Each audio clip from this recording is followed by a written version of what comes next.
everyone. Welcome Hi. to Undressing Undressing with Tommy Lank. and Felicia, Catherine Felicia Day. Or Thomas Bridgerton. I see you as a Bridgerton now. You are part of their tribe. Girl, I wish.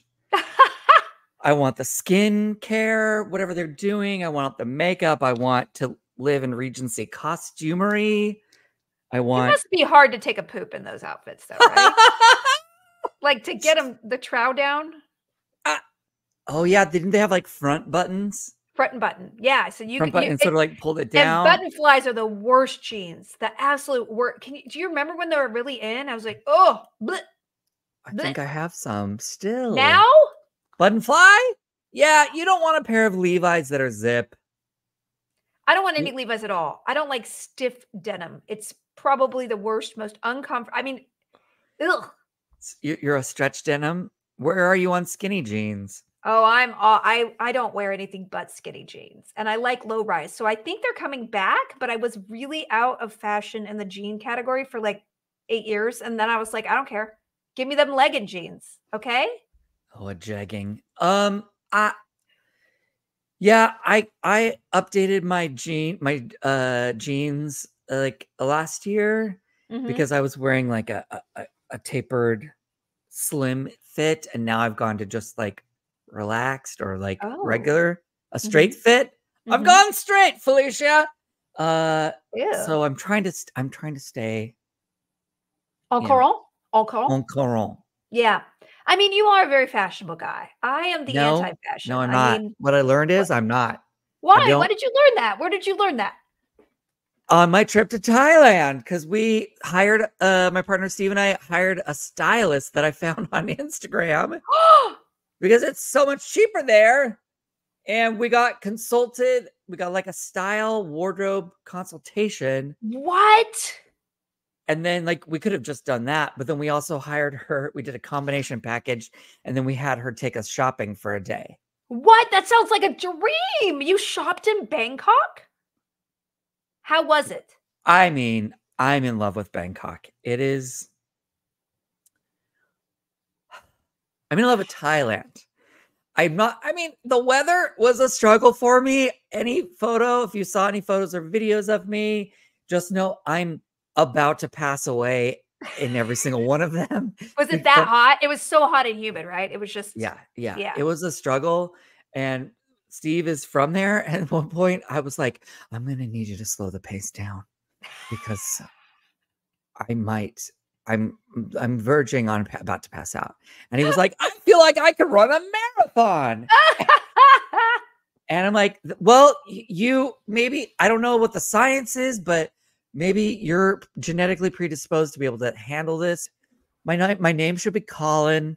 I can only be in a foggy, rainy atmosphere. But wait, do you like that kind of weather? Do you like cold and wet? Oh, see, I went to Seattle, and it was mostly sunny, but the moments it was slightly cloudy, I'm like, get me out of here. I'm so depressed. I just feel like I have a seasonal depression. We've talked about this before. You have reverse seasonal depression, right? Like too many sunny days. I'm like, well, I haven't done anything. I haven't accomplished anything. What's the point of all this sunny weather? I haven't booked a job. I am the opposite, Tommy. If I don't have sunshine, if I don't have yellow sun surrounding me, I am borderline like, put me in a box, put me under the bed, and just bring me out when there's sun again. When it's rainy, I feel like I can just stay inside and be under a blanket, and there's no pressure to do anything. Blech. No. All right. So so basically, the weather did not agree with you because I don't think they have many foggy days there. No, they don't. But what they do have is mall culture because and from talking to people there, it's like, when it's not this warm, it's raining. So I think they've designed the city in such a way that like you can go from mall to BTS, which is their above ground train system, to which I remember, 10 years ago, but it's like vivid because it's so cool. And it's not cool because it feels like you're getting on like the monorail at Disneyland, but like times 1,000. Yeah. And it's air conditioned and it's so great. And you could nice. just get anywhere you want to go. But then the malls were just, did you spend a lot of time in those malls? Tommy, I went to a mall that I think had 40 floors just of phone cases. I've never seen anything like it. And when my friend Marissa, who is Thai, she was like, "You're not going to believe the shopping in Bangkok." And I was like, "I'm from LA. I know shopping. We're a shopping culture." She's like, "You don't understand." And I did not understand, Tommy. Wait, Marissa, do I know Marissa that I know? Marissa Tantrum. Yeah, She's Thai. Oh my gosh. Yeah. Well, Steve and her are gonna have to discuss. I didn't realize she was Thai. They need to have a party. I am still blown away. And the malls, they're not only 40 floors, they're like, you feel like you're in a spaceship from the future. Yes. Like like Icon Siam is the one I'm thinking of. It's just like the most beautiful. It's like what you think going to a mall in Beverly Hills will be is what that is. And then you come to a mall in Beverly Hills here, you go to the Beverly Center, there's no one there. It's crap. And it's 3 floors of meh. No. And then, I mean, also I just did a video about this, but also there's on the floor, the bottom floor of all of these beautiful malls, there is an amazing food court. Oh, the food courts. Oh, the food everywhere. The food everywhere. But the ones in the malls, half the food court is like it's like set up like their night markets where it's like stalls of different vendors. And then the other half is like restaurants, like the best restaurants from every country, especially all over Asia, come here. There's like, there's a Din Tai Fung there. There's the Vietnamese famous there's nothing you can't Vietnamese get boat there noodle that you place. can get here. Yes, there's except for maybe Southern biscuits. I don't know. Yeah, milk toast from Korea. There's like the food I have, Felicia. And if you go with if you have a family you're going, you can each order from a different place and get to try all the different things.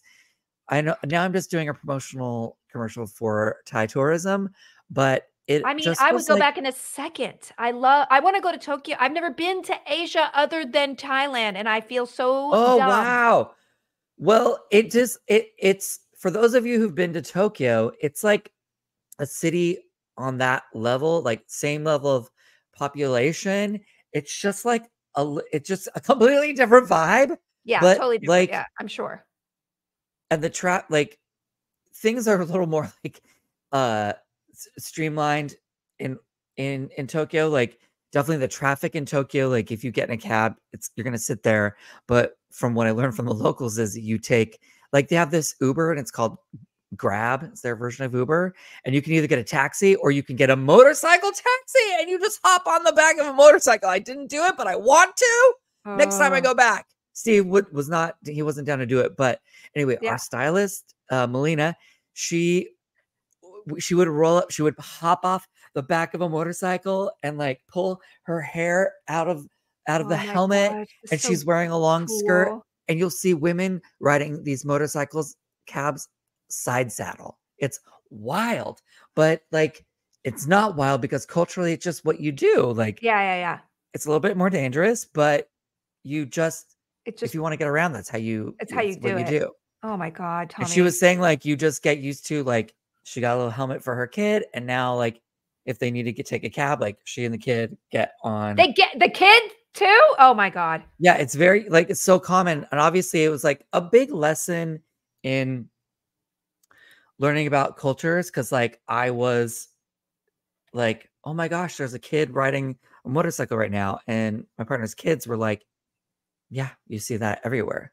Like you just like that's just how it works. And you learn about it and you're like, oh, okay, great. I learned a new thing. And it's like what I thought was like, no, it's just like that's normal and that's how they roll there. I love it so much. I want to go. Have you been to like Singapore or Taiwan? I mean, have you been to you've been to Korea and Japan, I know. Japan, yeah. Because I really want to go to Taiwan. I'd love to go to Taiwan. That's where my connecting flight was, and I'm curious. I'd love to go back. I would love to go there. I'd love to go to Singapore And there's just so much, and there's so much to see, and it's like, oh wow, this is actually better. I want to go to that mall so bad now. Did you get a whole wardrobe? Tell me about the wardrobe that you picked out. Are you guys the cutest now? Because you were the cutest before. So it was really cool because we asked her to take us to like some price range levels. I wanted to see what fancy was like, and then like the cheap shopping. Yeah. And obviously, like I went crazy at the cheap shopping. Of course you do. But there are some really cool Thai brands, and the stuff is made there. And like I bought a bunch of stuff, and the best thing we did was we got suits made. Ooh. And she kind of gave us a range of like low, middle, and high price points. And so we kind of went with the mid-range. Yeah, I would too. Place. Yeah, of course. And I went bold. I got a very bright color blue, almost like a teal blue suit. I don't know. What am I thinking? But no, you're wear it every day. You're going to wear it every day, Tommy. But it's really nice. Now I have something because I kind of COVID, I outgrew all of my suits. So now I have some suits. Now you can love this version of post-COVID Tommy. You love yourself, and you're gonna look so cute. I'm friends with my body. By the way, when we went to Chiang Mai, we took a cooking class, and now obviously Thai food is so delicious, but I have like a newfound love and respect for it because now I've seen like crushing. We made our own like we took the herbs and then like crushed them with a mortar and pestle and like turned it into a curry paste. And then so like you think also pad Thai is not as sweet as you think it should be. America. Yeah. Tell you. It's not as sweet. Also, did you have mango and sticky rice literally everywhere you went? Because I think I ate 5-6 of them a day. Yeah. And we made a mango sticky rice. Oh, it's and so like, good. I did it. And we like dyed it purple with like the pea flour. The pea flour stuff. Oh my God. I want to go to Jitlada now. It's one of my favorite Thai restaurants in town. And I need Jitlada. Oh, what's it called? Jitlada. Have you not eaten Jitlada? No. I believe that Jitlada is the best Thai food I've ever had, but I'm just a dumb American. So, but anyway, it's so much better than the other takeout I get everywhere that I'm like, it has to be up there. So yes, you got to try it. But of course, Steve could be like, meh, but whatever. Try it out. I bet it's great. What was your favorite? So every city that you went to, I'd never been to Chiang Rai, and I was like, oh, all your pictures from there were just delicious. It has it's kind of a similar vibe to Chiang Mai, but it's smaller, and I don't know. It's sort of like it's all about just going and experiencing these like small like cafes there in the neighborhood where you're staying. Oh, but the night market, the night bazaar in night Chiang bazaars Rai are so incredible. Oh, it was so good. And then we went to some over the top themed cafes where you had to like drive out to off the freeway to get to, and some of them were just amazing and hysterical, and it's such a, I don't know, it's so different from Bangkok, which is like metropolis. Yeah. And then these are like smaller towns, and you're going out and driving to all these temples. And like you're just driving on the side of the freeway, and you're like, oh, there's a giant Buddha statue on the side of the mountain. Like, let's go there. It's beautiful. So pretty. Oh my gosh. I just talked a lot. I'm sorry. No, I want to hear all of it. I have nothing. I mean, my kid had 2 weeks off for summer. I hate traveling when other people have their kids off from school, but then I was resentful the whole time. We went to Seattle, which was fine. But I ended up working half the time because I did a convention. I did a collab, which was so fun. I went to the Pokemon headquarters, which was very fun. I need to ask you about that because I was like, Steve, how do we next week? I know you go to Seattle for work. Look, Felicia went to the Pokemon headquarters, and he's like, oh yeah, we went to one of those in Japan. I'm like, no, I don't. We went to that at a mall. I don't think that was at a mall. I think this is their actual headquarters. It's not like office, a tourist place. That's their office. Yeah. Was it really cool? I mean, it was very cool. And I hate to say it, but they sent my kid home with like 2 bags full of stuff. Oh. It was too much. I was like, I was like, this one goes in the closet to give away for people's birthdays. This one does too. You can open these packs now. these 85 packs, you can have like one every other day for the next 7 months. I mean, I was like, this is crazy, but it was such a joy. So it was fine, but I stayed in this hotel that was not so great. It was like a Marriott, which I like staying at Marriott's because I like the points. Usually international Marriotts are really nice, but domestic ones are a little like, eh. This one looked nice and I had a pool, but it was across from the Norwegian cruise line. And like the cruise liners were like honking all the time. Oh. And people with suitcases were just, I don't know. It just wasn't cool, man. Oh, was it right on the water? Right on the water, which Oh, was okay, pretty, but okay. it wasn't that great. It was a good location. It just wasn't my vibe. I'm more of a hipster, and this was very like, I'm a hotel, you know? So, and then my kid had a rollaway that was the most uncomfortable rollaway ever. And she kept getting in my bed. So then I can't sleep with her because she's a kicker. So then I go into the most uncomfortable rollaway bed ever where you can feel springs in your back. And then I got an audition, Tommy, for the first time in 4 months, had to take half of my day, the one day I had free off to do the recording. Just found out today I didn't get it, but I did a good job, but I did waste 3 hours doing a self-tape. So wait, what do you do when on my birthday weekend? When you're in a hotel with a kid and you have to do a self-tape? Like, what do you do? Did. My partner was there, so I just kicked them out for 3 hours, which didn't feel great. But you know what I did? I was there just with my laptop. So Elgato, I actually called somebody and the Elgato actually sent me a whole like travel kit. So I can always just bring it with me. And I got a light too. So I'm always just going to bring these 3 items with me in case I need to do a voiceover or an audition. Cause I'm like, so did you have that with you? No, I did not. I had nothing. I just did it on the laptop and it was fine. I'm sure it didn't make a difference. They hired somebody of substance, but shout out to Elgato. I got Elgato. I got it per your recommendation. Look, I can zoom. Ooh, I've got free stuff from Elgato. I bought stuff from Elgato. I enjoy their products. So there you go. Anyway, that's my birthday weekend. And then the rest, my dad came to visit. And then my kid was in beach camp. And then the whole second week, I just saw people on my Instagram, such as yourself, sharing pictures of where they were traveling for the summer. And I was FOMOing the whole time. And then I was like, I'm going to just take us to Japan for over Christmas. But then Calliope was like, Mama, I want to see Pompeii. But then what? I don't want to go to, well, she's very obsessed with Pompeii. Volcano, I don't know why. Yeah, she wants to see like the cast, the bodies that were just like burnt to death that are like filled with plaster. She wants to see that in person. It's really cool. But then I was like, December, I don't want to leave for Christmas. So then after Christmas, between then and New Year feels very dead time of year to leave somewhere. And I'm like, nobody in Italy is going to want to be dealing with us during that time. So I'm like, that's a bad time to go. So now I'm just like, I'm never leaving my house again. And I'm pissy about it. No, go. I did a trip over New Year's and Christmas this past. Where did you go though? We were in London. That's different. It's hard because on like Christmas Day, there's nothing to do because nothing to do. I know. Well, Christmas Eve, there's nothing to do. Sometimes the first, there's nothing to do. But yeah, that's what I'm telling you. But if you go to like a resort place, but I hate resorts. I want to see something, Tommy. I want to see the world. Yeah. It's okay. Don't solve my problem. Okay. It's okay. Well, I'm happy for you. I'm glad. I'm going to live vicariously through you. And now we can turn to Bridgerton, season 3, episode 6, which is called Romancing Mr. Bridgerton. And it has nothing to do with what we've been talking about for a half hour. Sorry. No, I love it. These are my favorite parts. The Bridgerton stuff we just get through, that's also the audience's favorite part. Right, audience? What, us talking about tangents is their favorite part or the Bridgerton part?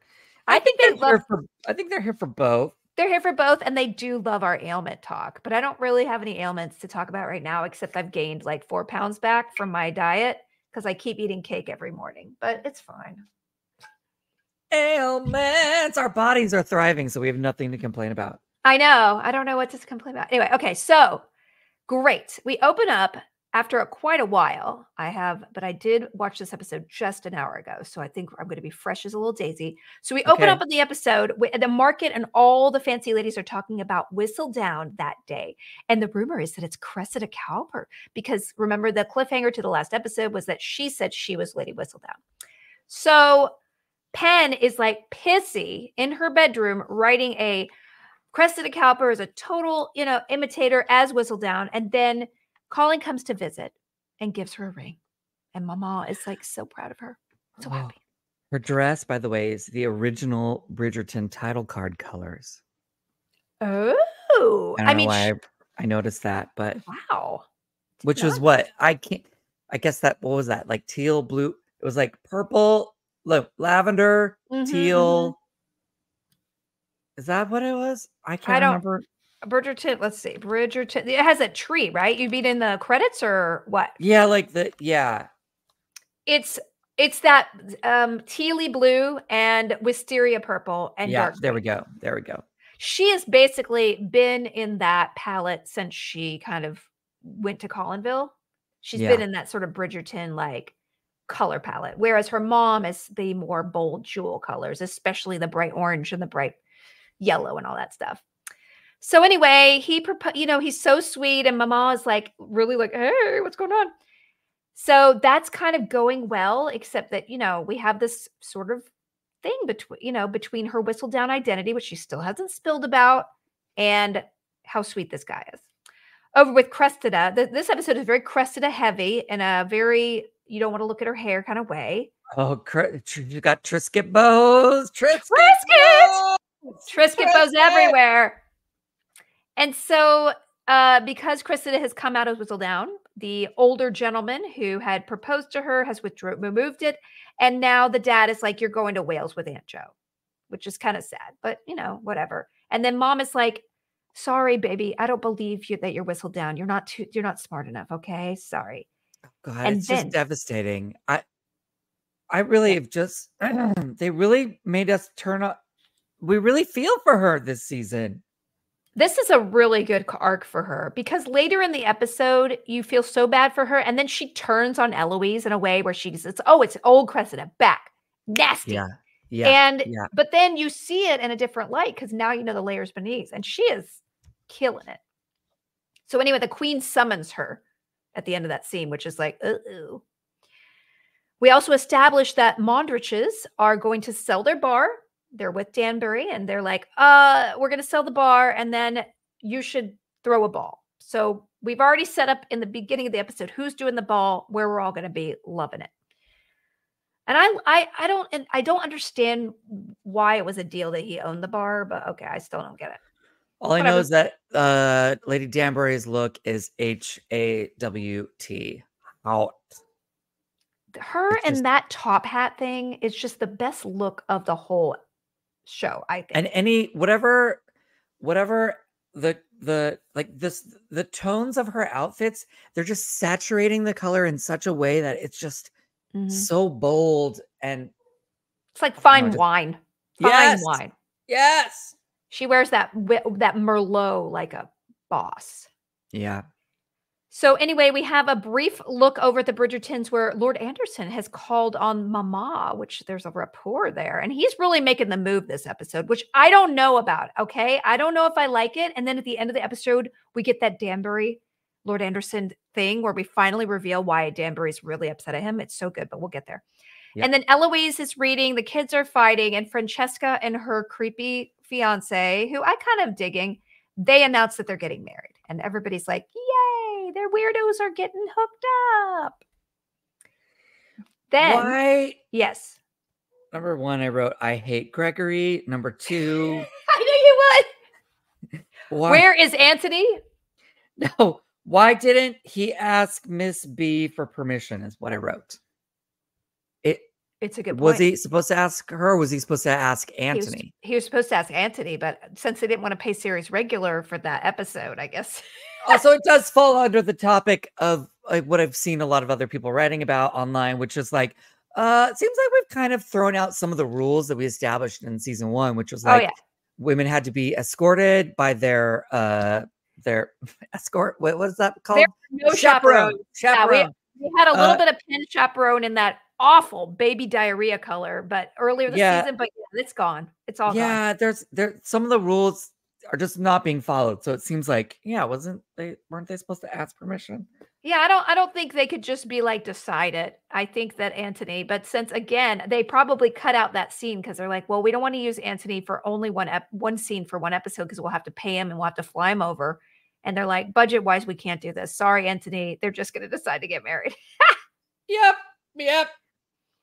So then anyway, Eloise kind of sees what's going on and she decides to go over to Penn's house and say, listen, girl, this is your chance. You got to give up Whistledown. And Penn's like, this is my life. This is who I am. This is what gave me meaning for so long. And then Eloise is like, girl, you're going to be a Bridgerton. You got to get that going on. And I feel like it's kind of, I don't love it because it's like Eloise is telling this woman to give up everything that means something in her life that gave her meaning in her sorrow in order to please her man. I can't remember if I mentioned this to you off mic or on during the episode last time, but this was the moment where I said, put down your pen. Oh my God. How do we not know her name is Penn and she's the writer? And also when it's like, put down your pen, it's like she is the pen is the pen. It's her whole, not her meaning. It's like her passion. It's her calling. And like, it gives her meaning. It does. I mean, that's like, really important. And she's given it up for this guy, which Colin Milquetoast, who's writing his own every time. Oh my God. In this episode, every time he talks about, I'm writing about my travel memoirs and having to cut out the racy parts. I'm like, what else did you do? Because you are a glass of milk, sir. Glass of milk. Oh, just the cool. And she says, your name is to be Bridgerton. You cannot be both. Oh, devastating. Eloise was supposed to be progressive, and now she's like, give it up for your man, girl. I hate it. I hate it, but whatever. It's frustrating, but that's what they're doing. They know they're playing us. They know they're emotionally manipulating us, and I'm here for it. And Eloise's character has been all over the board this last season, so whatever. I still love her. Anyway, so then Cressida is challenged by the queen in person. Put out another issue because I don't believe it, girl. I don't believe you're going to be able to put out. And by the way, you're banished from the court until you do it. So this is really bad. And mom is like, you can't publish. You can't do this.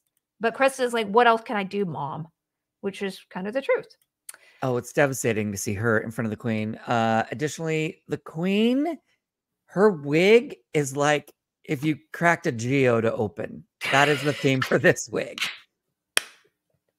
It's very geotic. It's got the little, it's kind of like got that less sort of like vaginal canal kind of insert thing going on. I don't understand it. Cloaca! Geotic cloaca. Geotic wiggery cloaca. By the way, the Cressida Cowper Chronicles would be a good spinoff. It would. I mean, I don't know what's going on because by the end of this episode, I don't know what's going on. And I don't know where Cressida is going to end up. I hope she gets that money and just gets the GTFO, you know? I'm kind of rooting for her to just go to the continent and make love to attractive Italian men. I'm seriously, that's what I want her to go to Italy so bad and just take lovers. Yes. And, why? We're both on the same page. The spinoff should happen. They've got to do this. She's good enough because also after this season, where does her character go? I don't know. You know? We got 2 more episodes. We're gonna find out. I'm sure we'll be upset. So I think she'll be available for spinoff. It would be nice to have a gorgeous Italian man soften her edges. Okay. Anyway. Over at the Bridgertons, Mama is discussing Francesca's wedding, and they want to speak to the queen, and Mama is like, and then they're like, actually, we don't want to talk to her. We want you to, Mom. And Mom's like, you know, that does the collar thing, like, no. It's full on, Mom. Can you talk to my teacher for me? I don't like it. I don't like it. Also, I have, until this wedding happens, my anxiety is through the roof. Let's add a Wellbutrin to my Prozac because it's stressing me out. I don't like it. I mean, listen, I'm with you. I don't think things are going to go. I mean, we have 2 more hours to fill, okay, before we get Colin Penn happiness. All right. So across the street, Penn's mom is now planning Penn's wedding, and she's happy. The sisters are bitter. And Penn is not feeling well. quote unquote. And she's gazing at old Whistledown things. And mom's like, just cater to your mom, baby. Cater to your man, baby. And Penn is like, Mom. And you kind of feel like, oh, wow, the mom really had a terrible relationship with her husband. And we learn later this episode that evidently Danbury did not have a dream match either. So it's interesting how, yeah, the Bridgerton mom had a love match, but most of these ladies get foisted on men who are not great, including Cressida's mom. Anyway, so it's really interesting. My favorite quote, ladies do not have dreams. They have husbands.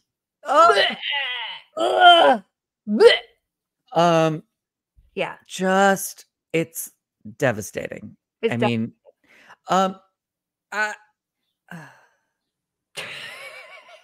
was I going to say? Those are a lot of sounds with no words. I don't know. I just have feelings. Okay, keep going. So after that, we go to Benedict and his very wiggy love. Like, she has this sort of Veronica Lake wig on that is not realistic. It's all wrong. It's all wrong. Wait, I know what I was going to ask.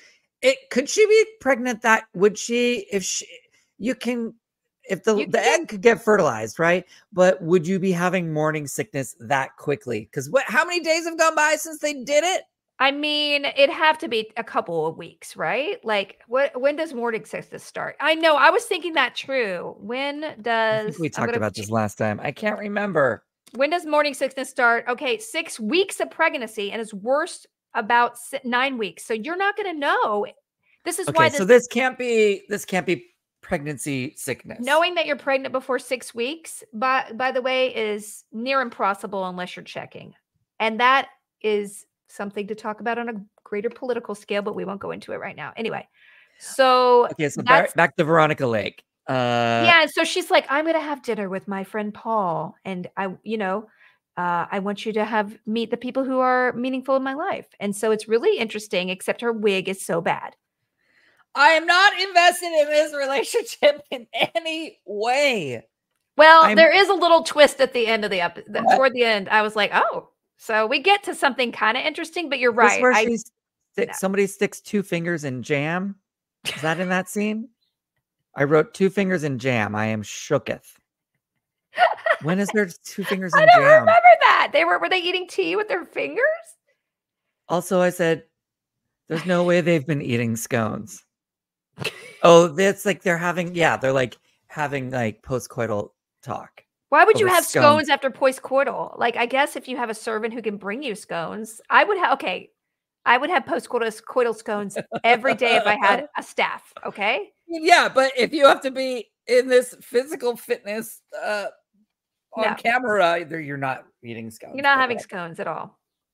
All right. That night we have a nice, like, all dude, like, with Kilmartin and Mondrich, because they're closing the club up.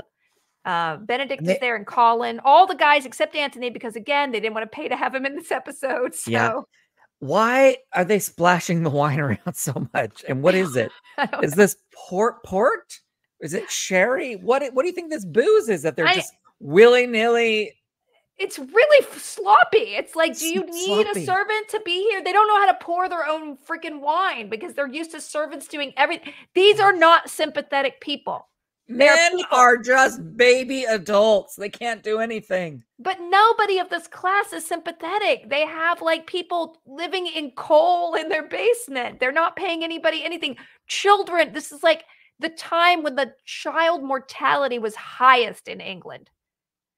And people were dying of starvation everywhere and dying of dysentery. It is not a nice time. All these people are awful. I know the last episode we got so dark talking about like you living to your 40 during this time. We did, but it's funny. I follow this lovely woman on Instagram called History. I think it's History Alice. Do you watch her videos? There's a lot of I don't. I want to. British history and fun locations, and she's just like a fun narration to her videos, I think. But she has a whole, if you want to watch it, she has a whole post about, no, everyone didn't die at 40, but like, you know, it was more rare. People did become older into their 60s, 70s, but it was just very rare. Anyways, she has some fun thoughts about It was it's just child mortality, disease, and war bring the average lifespan down. the But yes, average. Yeah. people would live. It wasn't as if like they expired early. You know what I'm saying? But also, I mean, this whole show starts out with like, got stung by a bee, died at 27. It's true. It's true. I don't want to tell you, but again, if you think a little bit harder about these people's problems, they are so trivial compared to what's happening in the world. Anyway, so Danbury has now seen that Lord Anderson is clocking her friend, Lady Bridgerton, and she starts to throw women in his path. They're in this outside sort of, I don't know what it is. It's at a party, it's something. And it's really great because Eloise sees Cressida in the ugliest dress I have ever seen in my life, trying to be inconspicuous in a Pepto-Bismol colored dress with a bow the size of the front of a Civic. Talk to me about this. Maybe I was so angry I didn't even write it down. It was so bad. It's such, I mean, she's lurking behind a carriage in the brightest color dress. She's like, I'm trying not to draw attention. I'm like, you're in a dress that a 5-year-old would wear. Yeah, it's like Princess Cake level. Yes. It's like when you get that cake for your birthday where it's the Barbie torso with the it's that one. It's what she looks. The cake is the dress part. Anyway, and I'm sorry, I forgot they're outside the church, and where is this church? Where is it? Someone do the research. I'm going. It's beautiful, but have we ever seen them at church? Because after the bye-bye Mondridge Club scene, we go to the church, and then the stuff with Cressida happens outside the church. But like, I was like, these people go to church? Is this the first time we've seen a church? And they talk about weddings that are happening in 3 weeks, and other than the weddings, we haven't seen a wedding, but it's like this weird scene where it's like, does anyone oppose this marriage? I didn't know that was like a thing. I didn't know they did that early. I thought it was like on the day. Yeah. You know? In the bands. This is interesting. I agree with you. And it's very strange. And then they're alone in the church and they're like, baby, I'll just give up everything for you. And she makes the decision to give up all her writing for him. And I hate it. In the church. Bleh. But maybe this is her lowest point in the season because episode 7 should be the lowest point. Really, but toward the end of 6 should be and we do get there. But right now, she's like on top of the world. And then we have the Cressida, and Eloise is like not having it. She's like, I'm not going to be your friend anymore. And then Cressida gets her nails out. It's like, and I kind of love seeing like, oh, here's the Cressida I knew, you know? There's Barbie cake coming for you. Barbie cake's coming for you. Anyway, elsewhere, the Featherington sisters are like arguing about having their babies. And they're like, oh, you're having a girl. No, you're having a girl.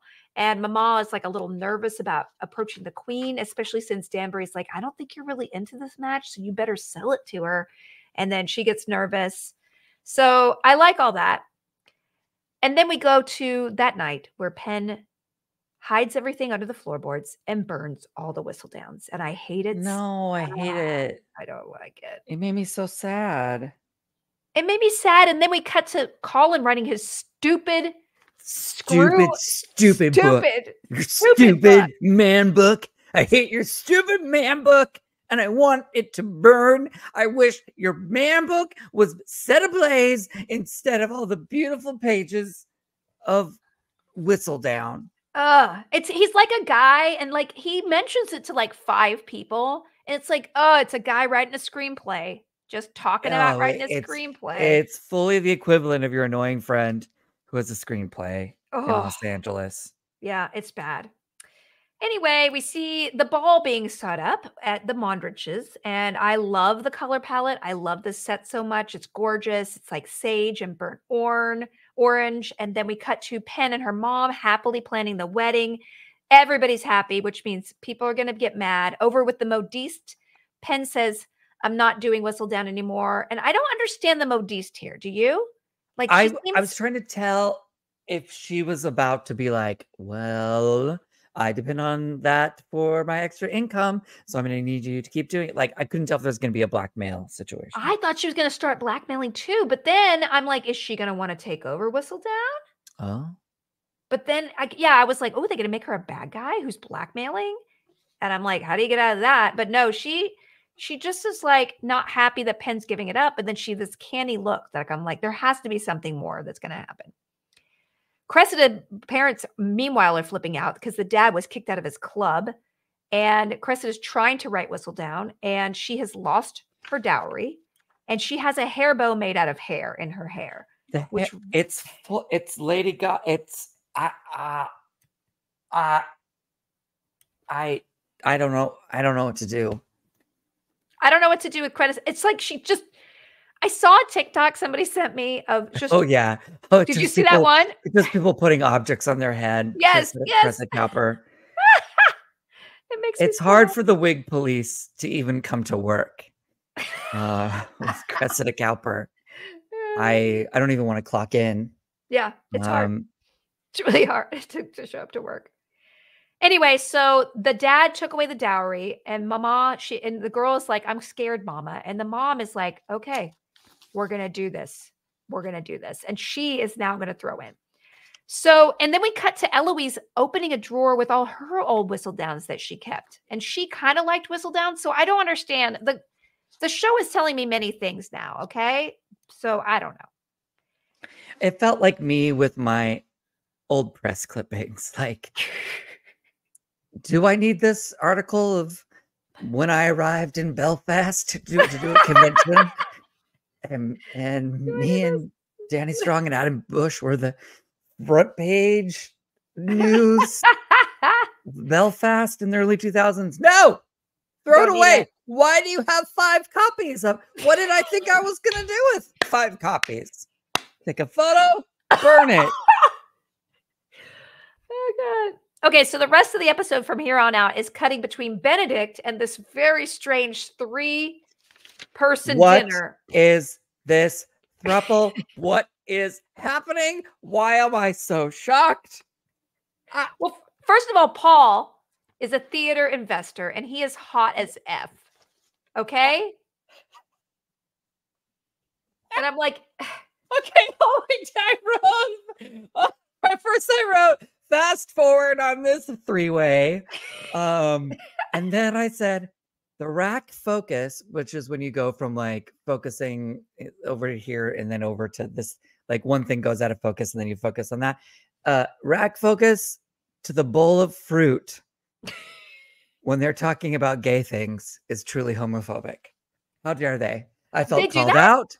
They went there like talking about like the potentially bit gay stuff, and then the camera moves over to focus on a bowl of fruit. I did not notice that. Now I need to rewatch it. I love it, but I also felt called out. Well, let's just tell the story. So we have 3 scenes here. We have the scene where Paul is grilling Benedict and he's kind of nervous, but then they kind of unify on making fun of the woman, which I'm like, okay. Then they have a little scene where the 2 guys are outside, and it's kind of like Paul is like hitting on Benedict, and Benedict is like, he doesn't know what to do with it. And then Paul leaves, and then we cut to another scene of Benedict coming in where the widow, I forget her name, sorry, big hair, bad hair, is kissing Paul really badly, and Paul invites him up for a 3-way, and Benedict does not go for it. And I'm like, this was what we were all waiting for, sir. What are they?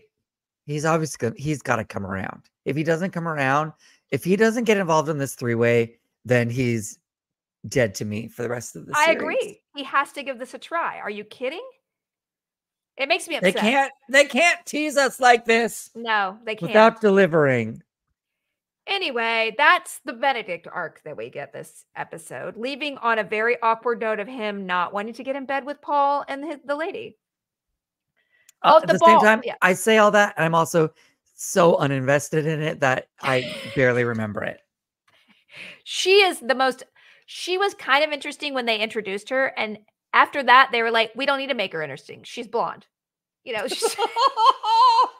who needs personality when you've got a blonde wig? And then the thing that unifies these 2 men is them sort of like nagging her about how she bosses people around. And that's what relaxes them. And I'm like, is this what unifies them? Like making her the lowest on the totem pole? That's sexy? Yeah, and she's putting up with it. I don't know. I don't love it. I don't like it. Anyway, at the ball, okay, we do get the ball, and it's beautiful. I, again, love the decor. Mama is looking over at Lord Anderson, and Danbury's like clocking it, and it's not okay. So she dumps a bunch of widows on his doorstep again. Mama is nice to Penn for the first time ever, and one of the other sisters cries because of it, which I think it's nice. And then Penn just dances with Colin 17 times, and I'm so bored with it. I hate this set with a fiery passion of a thousand suns. This set is the worst set I've seen in the last 5 years on a television show. Right? This is like it's like fake green wall. Is that the set? It looks like they got it at Cosmo Plus, but I do like the colors. And then like in the middle of the room, there's like a music box doll, like chitty bang bang. And then it's like, ooh, Transformers, look what it does.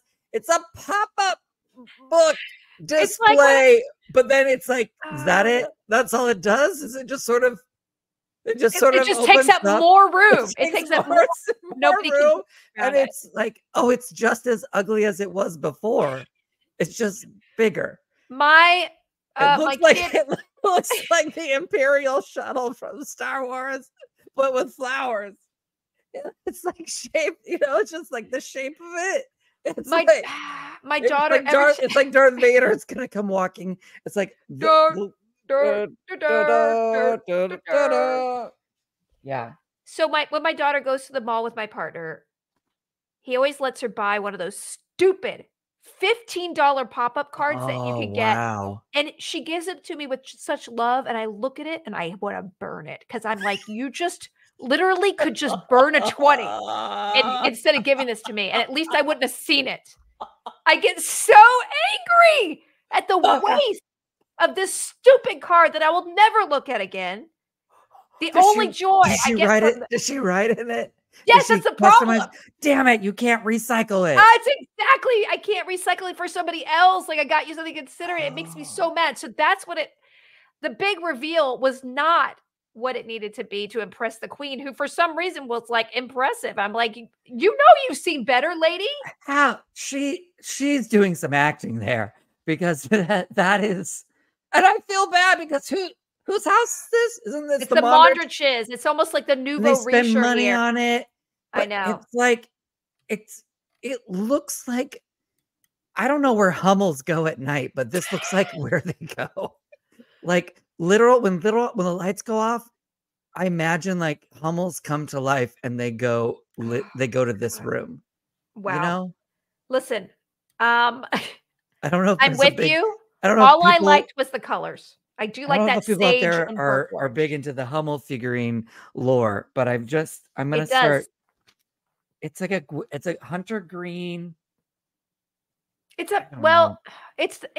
now I hate it with you. You're right. Anyway, let's get out of it while we can. By the way, what are your feelings on cards in general? Hate you hate a card. I hate a bouquet. Don't give me a bouquet of dead flowers. On its way to death. Oh, I hate it. It's such a waste. Again, might as well just burn some money and just be at it. Just go directly to the money burning part, please. I like an artistic card because maybe I'll frame it. Is it handmade by someone else? Yeah, okay. Maybe. It's handmade, but like a regular card? I don't know. I always see that pop-up stand at the Century City Mall, and I'm like, do I need one of those? I'll give you some used ones, okay? It'll be signed by my daughter. Because I feel too guilty to throw them out. I'm like, what do I do with this? I put like a removable label on it for her to sign, and then you can peel it out. I'm not there when she buys it. I'm not there when she signs it. It's a gift. A stupid gift. She needs better supervision when you're away. Exactly. A better budget. Anyway, so now the crisis has come. Right after the centerpiece pops open like a cheap pop card. Francesca wants her mom to go talk to the queen and basically pushes her to the point where she realizes, Mom, are you not backing me on this? And her mother runs out, crying. We see Cressida and her mom enter, and Cressida is wearing like like she's trying to be a fire truck. It is crazy. Oh, it is the reddest. It's like a quinceañera dress got like blown up bigger into a blimp and then deflated halfway, and then she put it on her body. You know what I'm saying? It's like the biggest dress, but it's bigger, and then there's a bow, like just of the ages, and I hate bows. I hate it. Oh, I hate it so much. And then, of course, again, everybody's like shocked that Cressida's there, but they kind of want to see what happens and want to see what the queen does. And then in the middle of it, Colin shares about his stupid travel book to Penn. book. And it's like me bragging to Neil Gaiman that I wrote a short story. Like, and he doesn't even know that she's really good. It's so like, okay, honey, you go. And now she's going to have to like compliment this fragile egoed milk toast of a dude for the rest of her life while she's cut off the avenue where she's brilliant. I love it. I love it in the opposite way, that I hate it. She even offers to edit it for him. And he's like, no, I want to do it myself. I forgot about that. Oh my God. You're not so funny. Stay in your lane. She wants to read your sexy times. Like, let her read it. Give some feedback. Also might, she could, have some fodder for things to do with you. But no, honey, I'm gonna do it myself. He's everyone's special. Let me be the artist, honey. You stay in your lane. So anyway, the queen has summoned Cressida up, and the shock is that Cressida she basically is like checkmate, and all these servants come in with trays full of Lady Whistledown announcing that she'll be back the next day. So basically, and there is a shot, which I found to be very telling, of Cressida's mother pulling her sleeve down over a big bruise. So it made my heart break, because the mom is obviously like, I got to save my daughter. Also, I have an physically abusive husband. So like suddenly she's the most interesting character in the show. And everybody freaks out. Eloise and Penn freak out because they're like, oh my God, we let her do this by letting her be Whistledown. She's going to attack my family because I just pissed her off. What am I going to do? And Penn's like, I'll write one last Whistledown to protect you. Then we see Penn deliver it. And guess what? Colin's a little sus, and he comes out of nowhere and it's like, your Lady Whistledown. It was a very dramatic. And that was actually it was the first time I actually liked him for a while.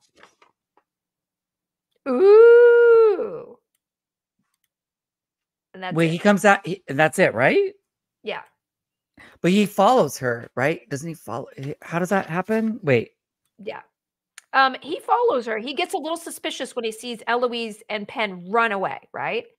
And I guess he followed her. He went home. I guess he was like spying on her as she went home and wrote it. And then she took it, or she wrote it in there. And she took the carriage with her very, very dark cloak, but her face fully. Oh, the cloak. I love her in a cloak. Yeah. She looks great, but nobody, she's identifiable to every single person in the world, but okay, she's done that before, so whatever. I also wrote down writing is her kink. Why did I write that? Oh, I like that. She loves writing more than Colin. I wrote that. Yeah, she does. Who's that hot man she's going to have an affair with? What hot man was there? Oh, the hot guy, the publisher guy? The guy who takes the publishing? Yeah, was he hot? I kind of liked him. I saw there's some tension there. I also just wrote at the end. So I watched this right before I left. So yeah, it's been a couple weeks. But when I did watch it, I was furious. I was upset. Listen, there's a lot going on in this episode that makes me mad. And obviously, I don't think the show wanted us to be happy that Penn was giving up Whistledown. I think they wanted us to be upset, and they did a beautiful job of it. So I wrote down things like left. Oh yeah, go ahead. Yeah, just things like men think they can do things on their own. And also don't get stabbed by a cardboard peacock, which was that thing in the middle of the room. At one point started to look like a cardboard peacock. I mean, people are. I just the one thing that I remember is that the dancers during this episode must have hated that centerpiece. And when they opened it, I was like, how many times do they have to cut around people dancing into whatever those are? Because the room is not big enough for this. You know what I'm saying? No, it's like you're gonna get a paper cut if you walk by it too closely. Yeah. Anyway, so that's it. I cannot wait to find out where this goes. I mean, is he gonna forgive her? I hope he does. Yeah, I do think that it's Bridgerton, so they're going to be happily ever after at the end of the season. But next episode is going to be drama-rama, and I actually like it because I have to be honest, Colin has bored the hell out of me the last 3 or 4 episodes. He was kind of cool in a sort of like peacock kind of way the first couple of episodes, and then he got boring. And this episode, it was such a yawn fest between them. And now I'm invested. I want to see him get some bite. You know what I'm saying? Yeah. Here's my question. What if this season was the season of Colin and Penn, and the other seasons, once they get paired up, they go away from the show? Does that mean like we won't have Penn on the show anymore? I don't think so. I mean, listen, they disposed of Daphne. She hasn't been here all season. Obviously, Kate and Anthony are intermittent at best, but I feel like Eloise and Penn are pretty much the heart of the show, and they can't really get rid of her. And also, I mean, next season, you assume it'll be Benedict or Eloise getting hooked up, right? And so Penn's definitely going to be all over the Eloise season. I don't know about Benedict because he doesn't really seem to be. He and Anthony seem to have a pretty close relationship, so they'll have to bring that guy back. But other than that, yeah, it's interesting. I mean, then we're going to get Hyacinth I and wonder Gregory. if the mom puts a halt to the music sister, what's her name? The piano player. Francesca, yeah. If Francesca's match gets put off this season, if they put a stop to it, does that mean she gets she'll be the focus next season because this character going to go away? No, you're right. I mean, maybe they're going to do a redo on her. I don't know. I mean, they're kind of setting up Benedict for a crisis because now he's like in this weird 3-way situation, and it's like, is he going to go for it or is he not? Like, I don't know if the blonde woman, I cannot remember her name, Tilly, I don't know, Tiffy.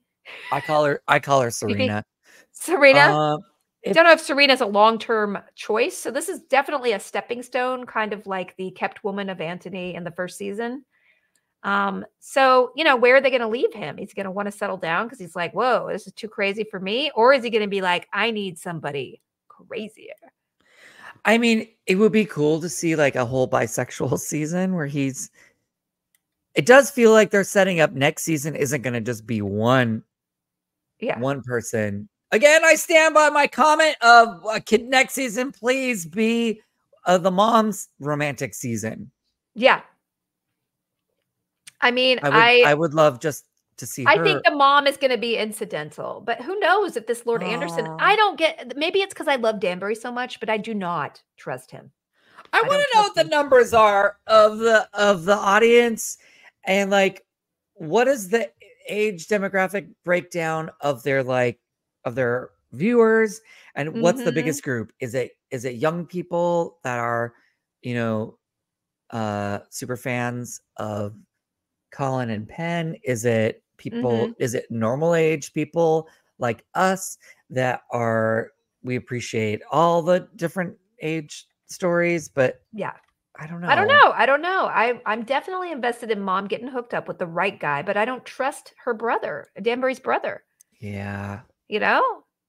I hope they at least have a physical affair. Yeah. Because I want her to, like, you know. She should get some, right? She should hook up. Listen, she's had so many babies. She's probably, never mind. I was going to do something really gross, but I was just going to say that, listen, she's had a long time since she had a baby. Things might be nice to try out again. That's all I'm saying. Yeah. Right? Get some things moving. Keep you out of menopause, you know? Just keep it going.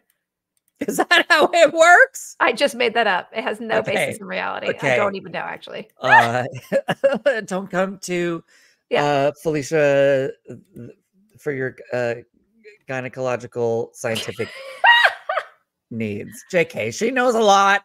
I She know knows enough. a lot of things. I got one. I know enough. All right. Well, thank you, everybody. We'll see you very soon to finish up this season. I will be watching this episode sooner than later because I actually cannot wait to see what happens. We have 2 more episodes? 2 more episodes this season. There's 8.